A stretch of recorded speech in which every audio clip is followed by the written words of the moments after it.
Welcome to another year, the year 2025, as another opportunity beckons for Nigeria to put its name among nations that are considered developed.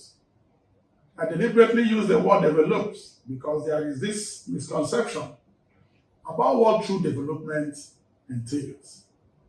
While many focus on advancements in technology, medicine, engineering, and the good things of life generally, development entails much more than these. Indeed, at the core of societal advancements, in whatever guise, is the respect for the rule of law. Without the rule of law, other advancements will be at best commemorative.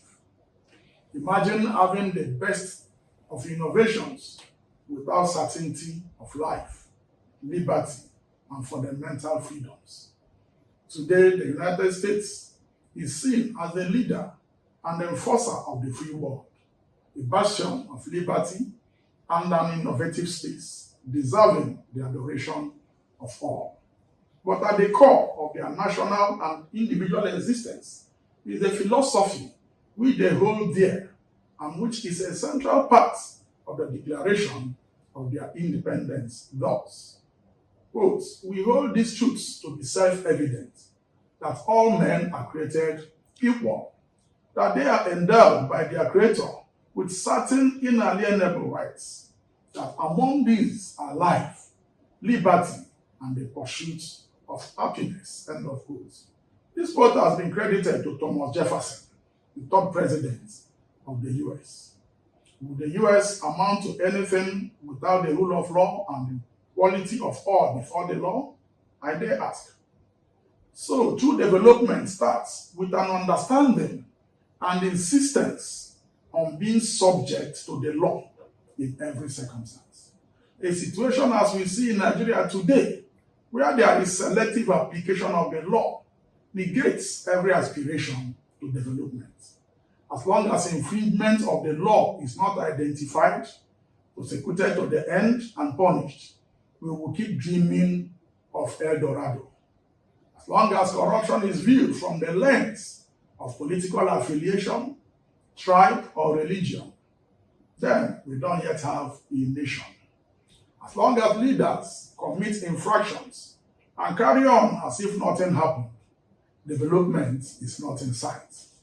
Every day, millions of naira and dollars are spent on seminars, conferences, and overseas trainings on leadership, rule of law, and allied topics. But no sooner do these participants come back than they dump the materials and get on with life as usual. It is becoming probable that change is an alien concept to Nigerians.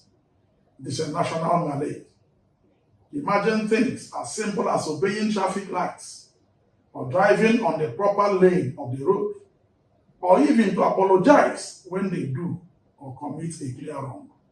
Interestingly, when these Nigerians and their leaders cross the borders and go to even nearby Benin Republic, they obey traffic rules and act lawfully. At the airports abroad, Nigerian governors and big men observe queues and even carry their luggage personally. They don't jump the queue and traffic lights because they don't have the capacity to wriggle out of cases that will inevitably follow their violation of the law. They don't know the commissioner of police or district attorney in those countries who will quash the cases and let them off the hook. So they are afraid to violate the laws. Their senses are intact and they suddenly realize the difference between right and wrong. They are careful to spend money lavishly and do outrageous transfers to their concubines and consorts. They can summon the bank manager and give him instructions from the inner recesses of their bedroom. They don't receive services without paying for them. They don't owe people who are due to be paid.